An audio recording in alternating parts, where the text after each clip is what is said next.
Pero aquí hay un personaje que a lo mejor los voy a desencantar, porque el imaginario nos lleva a creer, como en el Fidel Verde Olivo, a este personaje lo idolatramos muchos. Es Camilo Cienfuegos, totalmente distinto al Camilo Cienfuegos que nosotros tenemos en mente, ¿no? Pero esa es la idea, resaltar que estos jóvenes estaban luchando sin saber que iban a vencer, sin saber que iban a ser victoriosos. Esa es la conmemoración que yo también quiero resaltar. El idealismo de estos jóvenes, ¿sí? Ahora podrán decir mil cosas de ellos, podremos de ser críticos, pero yo admiro esto. Esta etapa es de admiración porque ellos nunca iban a saber que en el 2026 íbamos a estar hablando de ellos en su honor, ¿no? Esta es la foto, otra de las fotos muy parecida a la del póster, la del cartel, que ese es otro concepto muy importante, el de la serialidad. Cuando yo encuentro fotos seriadas, eso me ayuda mucho porque digo, aquí se detuvieron, aquí había un cuidado por construir un hecho. No se trata de instantáneas como las que nosotros a veces acostumbramos a tener, ¿sí? Y los personajes son, bueno, Raúl, Fidel y Juan Manuel Márquez, ¿no? A quien ya vimos en Estados Unidos también como alguien muy importante. No necesité reiterarles. Esto es en el Nevado de Toluca. Uh-huh. Y voy a mostrar otro par de fotos hablando de la serialidad, porque esta foto se utiliza mucho para hablar de Fidel en México. Pero solo se usa como ilustración, no se estudia, no se hace lo que aquí ya vemos que se puede hacer con el trabajo iconográfico. Aquí el detalle que quiero ver y que quiero mostrarles es que más allá de que es bonito que esté con el niño, que esté con un mexicano, la intención es que Fidel quiere que se vea en el entorno mexicano, pero lo que yo les quiero mostrar es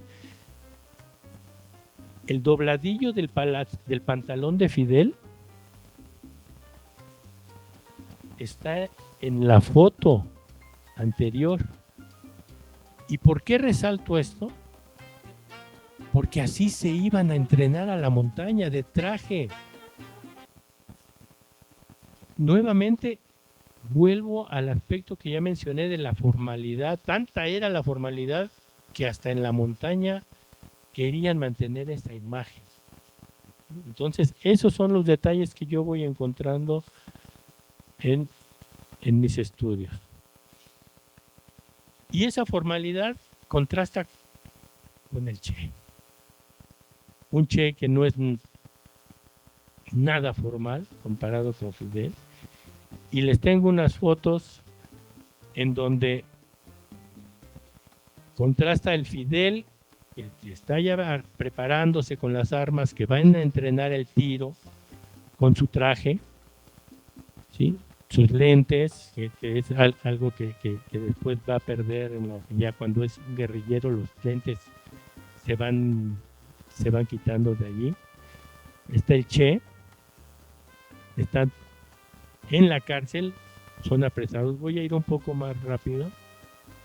Aquí están en la cárcel, aquí puedo identificar a varios de los más importantes miembros del 26 de julio. Está Universo Sánchez, está Reinaldo Benítez, está Almeida, está el Che, está Ramiro Valdés, superviviente, todavía vivo, comandante de la revolución. Está, bueno, Fidel, María Antonia. Este personaje es Alberto Bayo, es el hijo del español que entrenaba a los miembros del 26 de julio. Es una foto cuando están apresados, y aquí lo quiero resaltar porque a veces me encuentro estas fotos y son de poca calidad y no me permite ver detalles, pero luego corre uno con suerte y se encuentra uno con este tipo de vestidos. Y eso es muy importante para mi trabajo. Aquí quiero mencionar de nuevo a Ramiro y a Ciro Redondo, que es un mártir que muere en julio de 1957 en Sierra Maestra. Las fotos son manejadas como si fueran delincuentes, pero en realidad se tendrían que leer con otra óptica. Son los rebeldes que están intentando dar libertad a su país, ¿no? Él es Alberto Bayo, el español, y voy a ir cerrando con estas imágenes en donde están, si no de traje, sí con una formalidad en su vestimenta, sí con un intento de vestirse bien, ¿sí? De estar ordenados, a excepción del Che, que es en contraste con Fidel, que están en la cárcel, están en las oficinas de oficinas de seguridad, la Dirección Federal de Seguridad, muchas gracias, ya cuando van a salir, y vean Fidel manteniendo el garbo que ya les he mencionado, mientras el Che con el pecho descubierto, el cinturón suelto. Y esta serie es muy bonita porque vean Fidel con su portafolio listo para seguir con la lucha, mientras vean el desorden que tiene aquí el Che, que esto es importante, es ver el reflejo de su personalidad. El lector, el desparpajado, el aventurero, a lo mejor hasta por ahí andaba el Piolet con el que subía al pico al Popocatépetl, ¿no? Y despreocupado, sorprendido porque lo van a retratar, mientras que Fidel sabía muy bien que toda la foto que le tomaran tenía que mostrar lo que era una persona seria, una persona de confianza.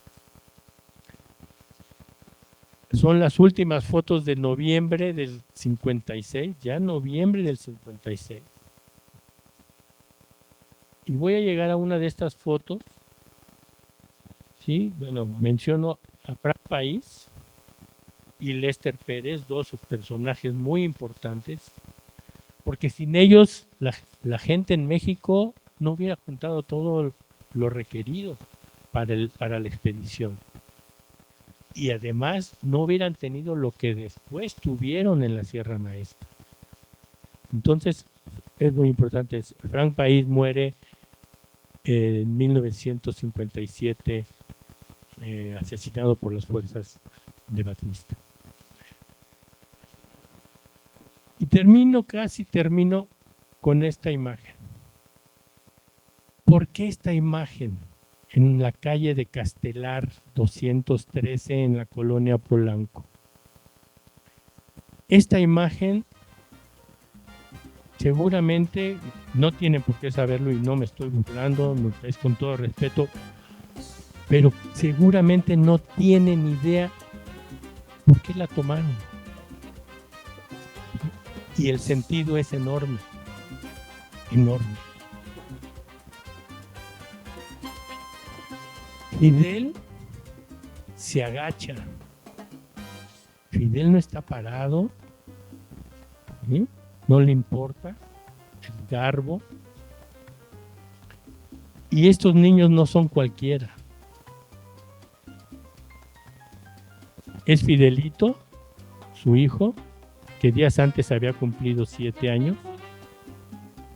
Pero esta niña es la que le da sentido a esta foto. Se llama Temita Tasende. Es la hija de José Luis Tasende. Esta foto está tomada en México, ¿sí? La mamá de Temita viene a México junto con Lidia, nuevamente aparece Lidia Castro, vienen acá, porque Lidia está peleando también por tener la guardia potestad de Fidelito, ¿sí? Si hablamos de la historia de la mamá, de la esposa de Fidel, de Mirta, ya es otra semana aquí, pero vean aquí, está Temita Trascende, hija de José Luis Trascende, a quien ya referí muchas veces. ¿Qué significa esta foto? Es el cuidado que tiene Fidel por sus hombres y más por los caídos, por los héroes, el respeto a los jóvenes que entregaron la vida en todo este trayecto, sin saber siquiera si la expedición del Granma que iba a salir unos días después iba a tener éxito. Pero para mí esta foto es significativa y aquí voy a ampliar un poco más. Bueno, aquí está el padre de Temita, ¿no? Que sí es reconocido en la historia, pero según yo debería todavía tener más fuerza ese rescate, ¿no? Hay una escultura de él en La Habana. Y lo que quiero resaltar, cerrando ahora una mención al comandante Raúl, es que cuando van a asaltar el cuartel Moncada, José Luis Trascende le dice a Raúl Castro: si algo me pasa, quiero que cuides a mi hija pequeña. Y Raúl cumple la promesa, ¿no? Ahí está Temita. Voy a hacer otra mención. Este libro sobre Raúl Castro es publicado en 2015 por un historiador soviético, y lo quiero mencionar porque cuando lo revisé, la diseñadora es Temita. Entonces se mantiene esta relación. Entonces vean cómo de la fotografía podemos llegar a datos insospechados para todavía hacer más grande la historia, ¿sí? Esta es quizá la última fotografía que yo puedo decir que es de Fidel, cuando está entrevistado por un reportero de la revista Bohemia. Y cierro con esta imagen también de noviembre de 1956, no sé dónde es, la Ciudad de México, no sé qué edificio es, pero me gusta porque puedo interpretar a Fidel soñando, sabiendo que no sabe qué va a pasar. Es Fidel sabiendo que tiene una responsabilidad con 82 hombres que van con él y muchos más que están jugándose la vida, y muchos en Cuba misma, y que está a punto de dar un paso histórico o un paso hacia el fin de su trayectoria. Esta es una foto del Granma cuando se está arreglando. No quise traer una nueva porque es la muestra de todo el trabajo que se hizo de reconstrucción. Y cierro ahora sí mostrando cómo hay un cambio de la indumentaria, de la personalidad de los integrantes del 26 de julio, que se da cuando ya llegan a Sierra Maestra. El verde olivo pasa a ser la nueva indumentaria. Y no es cualquier cosa. Históricamente, la Revolución Cubana es un parteaguas en la historia de América Latina. ¿Sí? Y eso es hablar mucho de lo que impactó el caso cubano en América Latina. Pero lo que quiero resaltar aquí es que hay un gran cambio. Hay un nuevo sujeto histórico en la lucha política latinoamericana. Aparece el guerrillero. Y el guerrillero impacta en la historia. Hay partes malas, hay partes tristes, pero en la historia de América Latina hay que saber cómo se da este cambio. Y sobre todo, reitero, hay que reconocer que estaba esto. No los olvidemos. No eran siempre verde olivo. Era gente como los que estamos aquí. Fidel Castro como rebelde representó este paso a ser un nuevo personaje que se identificó con una población inmensa de América Latina y que llegó a ser un ideal por el que mucha gente estuvo trabajando y sigue tratando de ser dignos y de seguir sus ideales como los que estamos aquí presentes. Muchas gracias.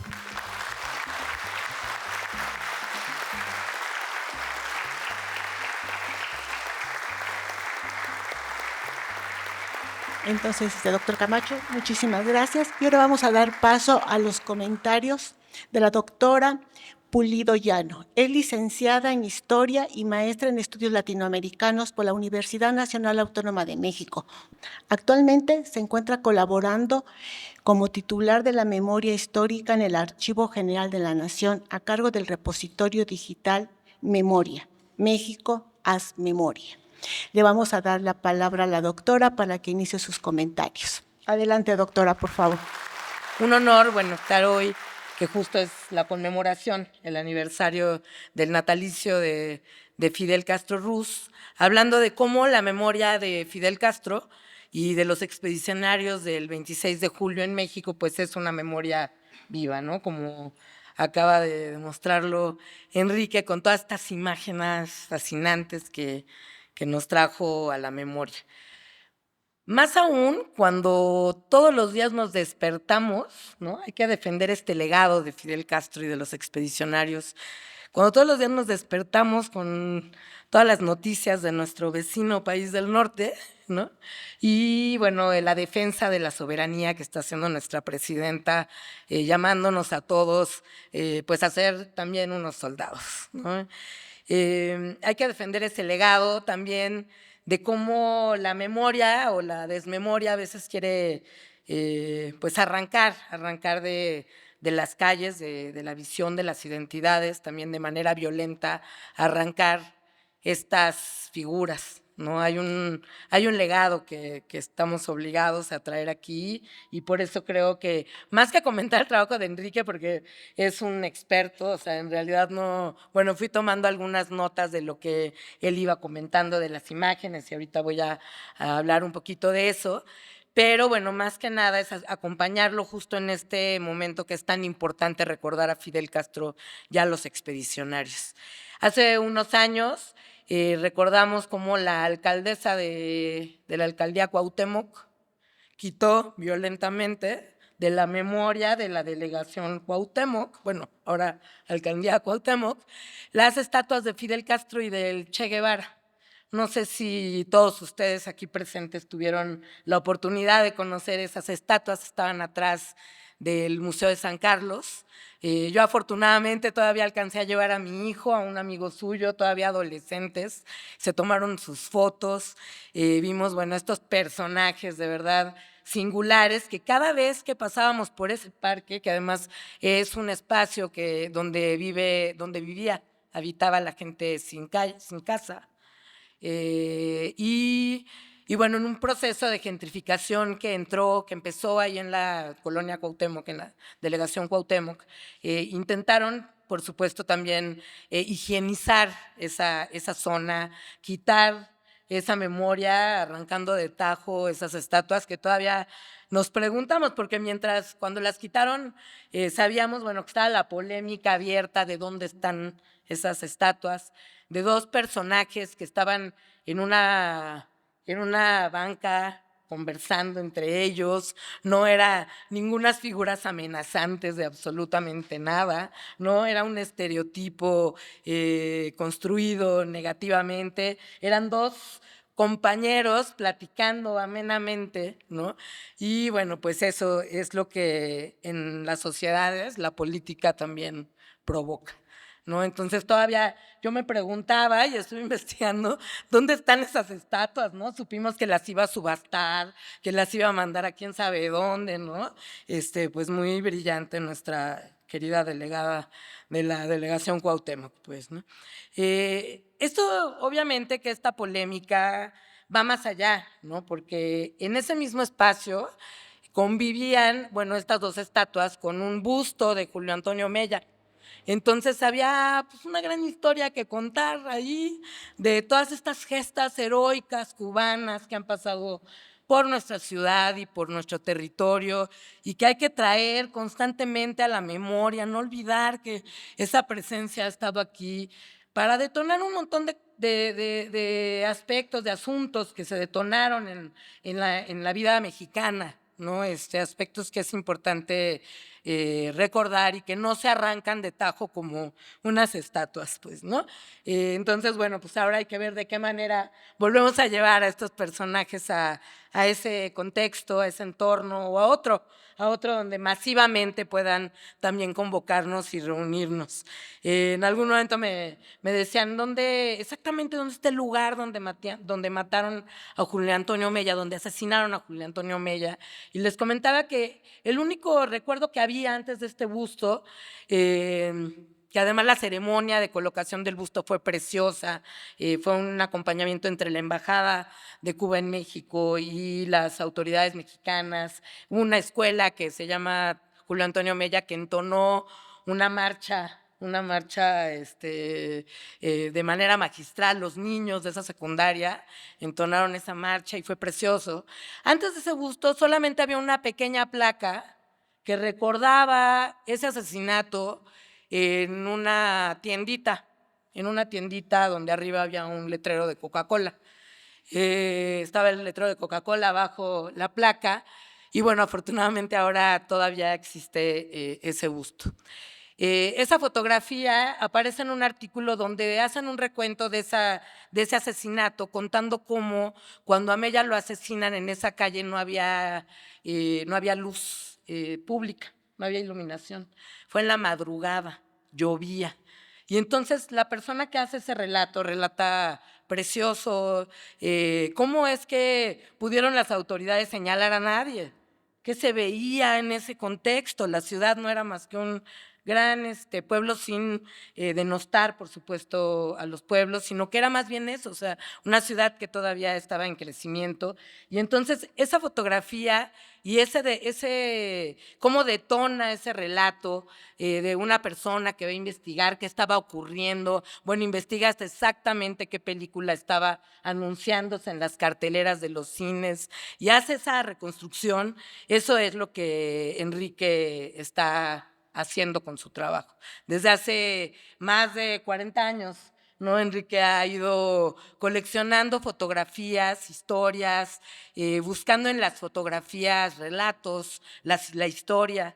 Y bueno, ha ido pues de América Latina, no nada más de Cuba, ¿no? De América Latina, sobre todo de Nicaragua, de Cuba, y entonces eso obviamente que nos deja mucho que pensar, ¿no? Así que bueno, comentar, más bien es hablar acerca del trabajo de Enrique que se ha esmerado, ¿no?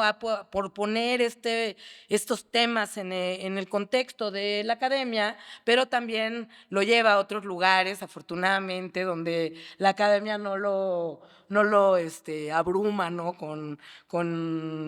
No sé, con conceptos teóricos difíciles, ¿no? Sino que lo hace también accesible, por supuesto, a todos nosotros.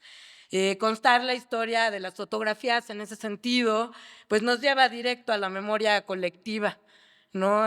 Tienen un significado estas fotografías para unos y otro significado para otros. Ahorita que comentaban, bueno, que reaccionaron, ¿no? Los familiares, ¿no?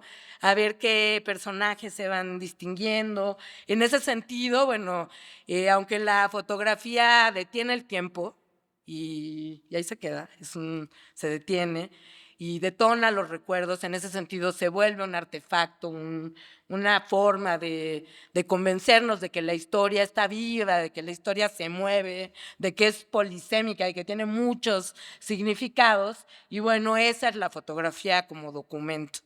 Los acervos mexicanos, como los ha recorrido, y cubanos, como los ha recorrido Enrique, están llenos de fotografías que no conocemos su contexto, ¿no? Están llenos de fotografías, de imágenes, que hay algunos aspectos de esas imágenes que nos hacen recordar o pensar, ¿no? O tratar de ubicar dónde, cuándo, qué estaba ocurriendo, qué relato nos están contando, qué narración hay detrás, ¿no? Y bueno, Enrique, pues por eso es tan importante el trabajo de Enrique con todas estas fotografías que él nos presentó.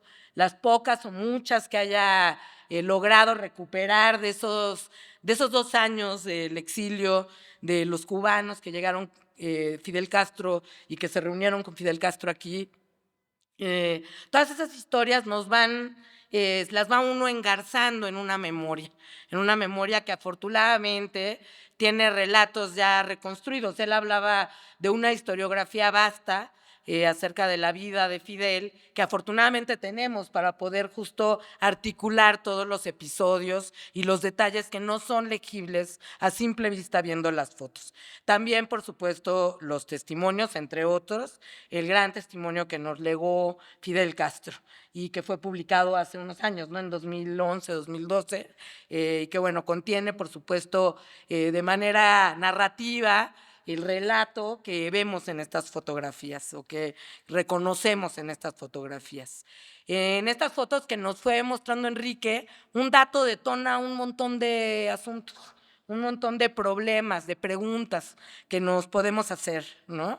Hay que combatir la desinformación que hay en Internet, ¿no? Porque a veces esas fotografías que vemos aquí, que no sabemos de qué acervo vienen, dónde están, quién las tomó, ¿no? Ahorita que diste el dato del fotógrafo, a qué época se atribuye, cómo podemos saber si efectivamente son de esa época o de otra época, ¿no? Los acervos están llenos y urgidos de personas que, como Enrique, puedan dar esos datos, que pocos o muchos, finalmente nos permiten hablar de un mapa conceptual, ¿no? Recientemente entrevistaban a la doctora Perla Olivia Rodríguez, directora del Instituto de Investigaciones Bibliotecológicas y de Ciencias de la Comunicación de la UNAM, y decía ella que los metadatos que ahora se utilizan para vincular estas imágenes digitales con una cierta información son un mapa. Son un mapa que es muy difícil reconstruir, ¿no?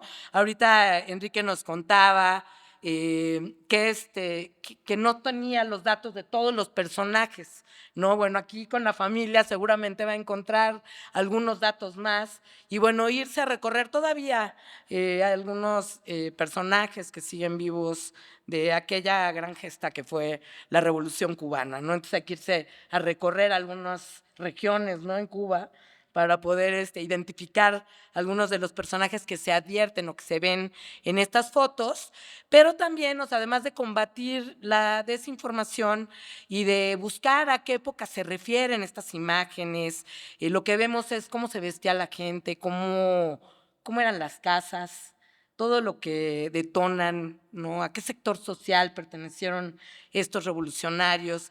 Hay que ir a identificar estas historias, los pocos datos que se tienen, por lo menos tenemos los nombres, igual ver cómo se hace esa asociación. Recientemente una colega alemana, que es así la gran biógrafa de Tina Modotti, me mandaba una foto de una delegación cubana que llegó del Partido Comunista Cubano en los años de Mella y me decía, ¿quiénes son? ¿no? Entonces, bueno, tratamos ahí de identificar entre un grupo, era un conjunto de unas 12 personas, se los compartimos a colegas especialistas en el Partido Comunista Cubano de los años 20 y logramos identificar a 6 personas. Bueno, esas 6 identificaciones es muchísimo, pareciera que no, los historiadores a veces nos emocionamos con esos datos pequeños que nos causan así una gran emoción. Aquí no me van a dejar mentir, la doctora Beatriz Torres, a quien siempre me encanta venir aquí, me la encuentro, y por supuesto al maestro Joaquín Lozano, que bueno eso, o sea, nos emocionan mucho esos datos, ¿no? Porque precisamente es una memoria que está viva. Entonces esto, o sea, recordarlo con el mayor detalle es importante. Hablaba también Enrique ahorita de los silencios de la imagen, son los más. Hay más silencios, hay más dudas, hay más preguntas que certezas en estas imágenes, ¿no? Por ejemplo, nos han dicho que las mujeres a lo largo de toda esa primera mitad del siglo XX fuimos personajes secundarios, así nos denominan en una cierta historiografía, que fuimos personajes secundarios en los movimientos sociales. ¿Qué vimos aquí? ¿No? Que pues no, hay muchas mujeres, algunas identificadas por Enrique, que podemos verlas como agentes culturales que están trabajando, que estuvieron en la primera línea de acción y a las que hay que contar su historia en ese sentido. También otro aspecto importante de estas imágenes es que están contando la historia dolorosa de un conjunto de personas que tuvieron que salir al exilio. ¿Y qué es el exilio? ¿No? El exilio es un proceso muy doloroso para las personas que lo viven. No hay te arrancan de tu tierra, no sabes si vas a poder regresar. No, en general las historias de los exiliados tienen esta historia difícil, este relato difícil. No sabes si vas a poder regresar. ¿Cuántos nos han contado las historias, ¿no? de los exiliados españoles, de los exiliados chilenos, que llegan a México y dejan la maleta detrás de la puerta esperando poder regresar? Aquí en estas imágenes vemos a Fidel y a los expedicionarios moviéndose para poder regresar, moviéndose. Sabemos que ya hubo otras 2 gestas similares que son los referentes, ineludiblemente son los referentes, la gesta de José Martí, la gesta de los comunistas que llegaron junto con Julio Antonio Mella, llegaron igual, desprendidos de esas maneras, arrancados de sus tierras, con procesos complejos, difíciles, dolorosos, pero bueno, finalmente son 3 gestas triunfantes, ¿no? Que nos encanta contarlos desde ahí, desde el triunfo. En las fotos están sonriendo, claro, es el presente, no saben qué viene de frente, ¿verdad? Nosotros lo sabemos, ellos no podían ni siquiera intuirlo. Ni siquiera intuir en los grandes personajes históricos en los que se iban a convertir para México y por supuesto para América Latina y para el mundo. Todavía no saben cómo los va a tratar la prensa, ¿no, Enrique? No saben cómo la prensa va a construir con estereotipos totalmente negativos acerca de ellos, que eran unos revoltosos, unos fascinerosos, cómo funcionan los estereotipos sociales en los medios de comunicación, ¿no? Lo que vemos es otra cosa, ¿no creen? Vemos esta mejor manera de deconstruir los estereotipos sociales. Vemos a un conjunto de personas, algunos muy jóvenes, con sus trajes, sus corbatas, ciertamente muy formales, muy serios, que bueno, están preparándose para derrocar al dictador. Se ve a Fidel Castro sereno, confiado. Ya lo conocen a Fidel Castro los cubanos que están en México y los que están en Estados Unidos, ¿no? Se ve cómo va llegando a los foros, lo presentan, da discursos, reúne recursos para poder iniciar esa aventura, que todavía es una aventura que va a ser la Revolución Cubana. Las fotos del Nevado de Toluca me llaman la atención. No habría que ver exactamente en qué fecha, porque no hay nada de nieve. Cuando uno sabe que el Nevado de Toluca es imposible, o sea, ahí siempre hay nieve. Habría que ver a qué altura están, ¿no? Recordando obviamente a otros cubanos que pasaron y que estudiaron cómo fue el Nevado de Toluca en el siglo XIX, se dieron a esa tarea, pues, ¿no? Por otro lado, las fotos de la DFS.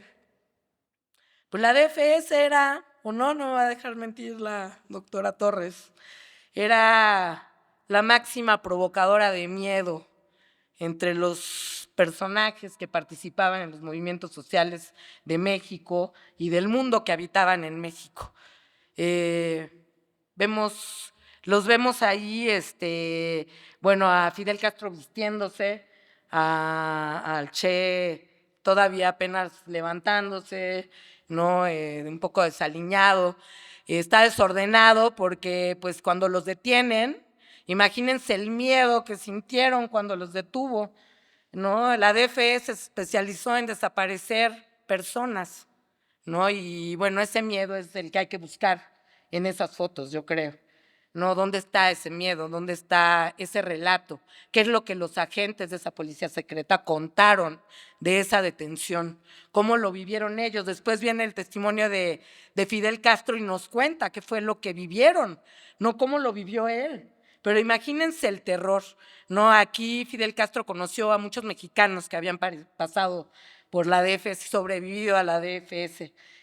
No fue la suerte de muchísimos más, ¿no? Y esas fotografías, hay un miedo ahí. Hay un miedo que es memoria colectiva, que es parte de ese proceso, la memoria de reconstrucción social que realiza una comunidad, un grupo, un conjunto de personas, donde se valora las interacciones, la cultura compartida. En estas fotografías que nos muestra Enrique, vemos a la familia, vemos a los niños, ¿no? En las infancias, y vemos justo este viraje tan importante que yo, bueno, aquí también ya le voy a ir cerrando a mi comentario.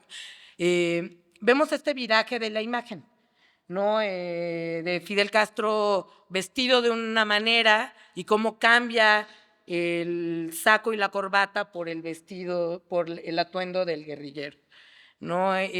Acompañando estas imágenes de estos cambios, están los relatos de colegas, ¿no? Aquí estaba el cuate hace unos años, antes de presentar su libro, su biografía, ¿no? Y los mexicanos que convivieron, por supuesto, con ellos, que le dan contexto a estas imágenes. Quiero nada más decir dos cosas más. En este trabajo de Enrique, lo que vemos no son como acostumbramos a ver los usos de las fotografías de Fidel Castro en México. Estamos viendo las fotografías de Fidel Castro, de las cuales hay que contar un montón de cosas todavía, ¿no? En ese camino está Enrique y bueno, seguramente lo va a lograr. Finalmente no es nada más Fidel Castro, son los 82 expedicionarios que se subirían al Granma en Tuxpan y obviamente pues que cambiaron también la imagen de esas personas, de estos personajes que arriesgaron sus vidas para construir un mundo mejor. En segundo lugar, creo está el tema de la memoria, ¿no? Las memorias de Fidel Castro van acompañando, si uno las toma, ¿no? En el 2012, que salieron publicadas, muchos compañeros escribieron relatos, resúmenes acerca de esas memorias, todavía no habían llegado a México, y bueno, fueron compartiendo partes, fragmentos de esas memorias. Ese testimonio de Fidel Castro va acompañando estas fotografías que muestra Enrique. Tenemos la fortuna de tener ese acompañamiento desde la mirada del actor protagonista, ¿no? Y eso lo hace totalmente sui generis. Las imágenes y el testimonio son dos fuentes que van juntándose de la mano, van contando cómo la imagen y la memoria están juntas, no separadas, no las podemos separar. Es el marco que construye, por supuesto, esta fascinante investigación que nos presenta Enrique y que nos deja claro pues que afortunadamente hay mucho por investigar todavía, no hay que irnos a Cuba, a las regiones, salirnos de La Habana, irnos de los acervos a la memoria viva también de los cubanos y comprender también desde México de mejor manera, cómo es que este acontecimiento cambió el destino de México, así como cambió el destino de los cubanos y de Cuba, cambió también el destino de los mexicanos. Muchas gracias.